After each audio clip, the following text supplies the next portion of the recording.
Hello everyone, my name is Nick and this is channel njenkin and it's time for the 2-week roundup, which, as you know, which I always say, sorry to repeat myself, we rank or try to rank the games we've reviewed in this 2-week period. Typically there is 6 and it's 6 again this time. But before we come to that, as of course, let's look at the pinball tables we looked at in this 2-week period, and it's the last 2 tables of the Pinball Arcade Season 4. Now we've got to the end of Season 4, next is Season 5, but that hasn't been fully released on the PlayStation 3 as of yet, only the first 3 tables.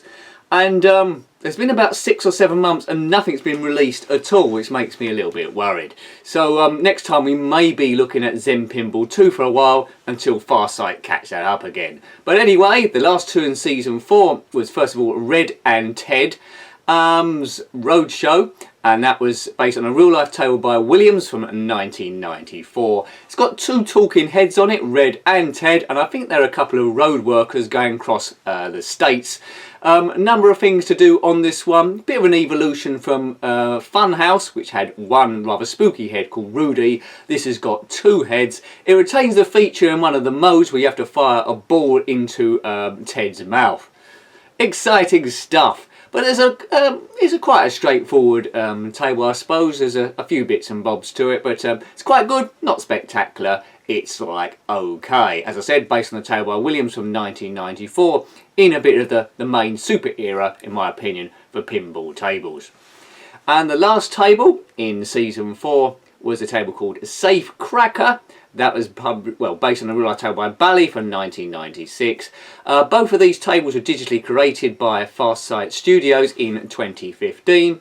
This table is a little bit unique in that it's got a lot of a board game element to it on the back glass. But it's sort of like the idea is you have to break into the bank, get into the safe and get away with all the money. And you do this by hitting various ramps at the right time, but more essentially the board game, which probably you have to look at the review to get more of an idea of what I'm gibbering about, where you must outrun the security guard round the sort of like the board, a bit like a Trivial Pursuit board really, and then finally get the money. So that's Red and Ted's Roadshow and Safe Cracker. They're okay tables though, to rounding off the series, but come on Farsight, give us Season 5 on the PlayStation 3, because I still haven't got a PlayStation 4 yet, so I need to do that and possibly buy Kickoff Revival at the same time. But the thing that's scaring me or delaying me a bit is this PlayStation Neo, which is like a PlayStation 4.5. Should I hold fire? What the hell is going on? But let's sweep that to one side. The top 6. In 6th place this week was a game called Exelon on the Commodore Amiga by Houston Consultants in 1989.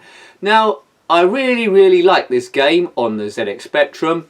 The Amiga version doesn't work at all. 8-bit to 16-bit technology, you would have thought it would have been a bit better, but the controls are rather clunky. I found them easier to use on the Spectrum. By holding down the fire button you should launch a missile, although in this version it hardly ever worked. The difficulty is very tricky. I don't think this is a very popular video I put up, but I don't apologise for that, because I review bad games and good games. That's the only way you can tell the difference. Replay value on this is poor, difficulty is high. Play it on the Spectrum, not on the Commodore Amiga. So 6th place for Exelon, which is a shame. It was a 2D horizontal shooter, should have been a lot better.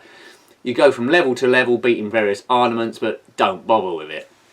In 5th place is Man Deluxe on the ZX Spectrum 48K by Melbourne House in 1986. It's an arcade conversion this, and it's another game I reviewed on a different system first of all. I reviewed it on the Commodore Amiga and it was really good on the Commodore Amiga. On the ZX Spectrum, doesn't quite work. So they've won all now in Spectrum to Amiga conversions there. Exelon better on the Spectrum, Exelon better on the Spectrum, Marble Madness better on the Amiga. Now, what made this game good on the Commodore Amiga is if the screen scrolled as you're controlling a marble through various mazes, maybe because of memory limitations, you can only do this screen by screen. You can't really see where you're going, so what happened in this game, when on my review, when I went out of the screen, unbeknown to me, I was going over the edge and got caught in a death spiral. It's not very fun. The ball isn't very manoeuvrable. What I would say about it, the graphics are quite good. The shading is good. It could have been a better game, but it's just too slow. So 5th place for that one. And in 4th place then, what does that bring us to? It's Big Run on the Commodore Amiga by Storm in 1992. Again based on the arcades, I believe. I don't know if it's a take on the name of Outrun, but this is Big Run, which is supposed to be sort of like a Paris-Dakar rally. The game come on 1 disc and it's woefully short. I mean, it feels like a game from the late 80s, so maybe it should have been a bit better. Frame rate isn't brilliant, but acceptable for the era, but it's all over too quick and it's all too easy. Now you get free credits in this game, so don't have to put in a cheat mode or anything like that. So if you fail to qualify in the top 3 in the race, you get an extend mode, and because the game's so short, you only have to fail. You could probably fail about over half the stages in this and still get to the end, which leads me to think that it was a bit rushed and maybe it should have been a lot bigger, maybe on 2 discs or even 3 discs. Big Run, alright for a couple of minutes play about, a bit of nostalgia, but as a classic game I would say no way Jose. So in 6th place was Exelon by Houston Consultants in '89 on the Commodore Amiga. 5th place, Marble Man Deluxe by Melbourne House in 1986. And in 4th place, in rounding up the bottom 3, was Big Run by Storm, a racing game from 1992. So let's move on to the top 3 then. In 3rd place is a sports game based on the most depressing cartoon character of all time, in my opinion. It's DROOPY'S Tennis Open by Light and Shadow in 2002. Now, if you're going to make a cracking tennis game, who would you pick? I don't know. Pete Sampras, Andy Murray, Federer? Oh no, let's go for Droopy. What? Yeah. Anyway, But let's put aside Droopy's depressiveness, but this game plays quite well. It's got a good engine to it, there's various different modes, like mini games, and playing the tennis you do want to learn it. There is a learning curve there, doing all different angles, lobs and smashes. It holds together pretty good as a game. So if you ignore that Droopy's involved, although some of you might be a fan of old Droop, it's quite a good game. I am very happy. See, even that's depressed you. That's one of Droopy's lines there. And in 2nd place, almost come first this one. Almost come first, but missed it by just a gnat's whisker. In 3rd place this time was Green Beret on the ZX Spectrum 48K by Imagine Software in 1986. Considered a classic by a lot of people, and it is a classic. It's a 2D run and gun, a horizontal shooter. I played this with a cheat mode on because it's ridiculously difficult, but I say that about a lot of games, but this one really is ridiculously difficult.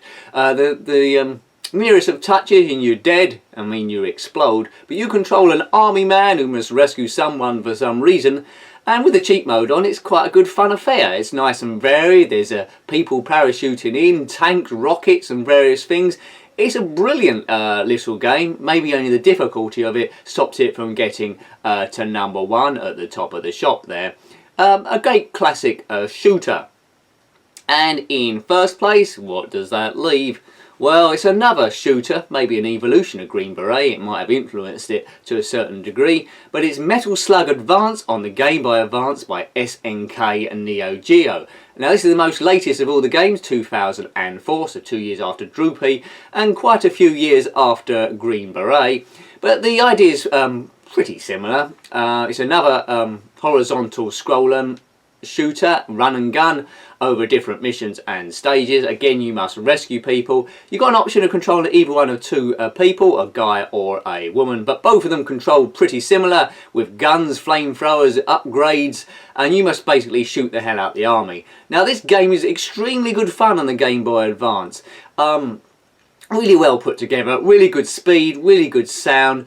There's a few niggling bits here and there. In the review I got caught up some stairs. I couldn't get back to get around because I was in a tank that exploded. But take that out of the equation, you can add that to a bit of the skill of the game, and it really was a nice little game and well deserved of the #1 spot. So if you've got a Game Boy Advance, you're unaware of this series, it's Metal Slug Advance, SNK Neo Geo 2004.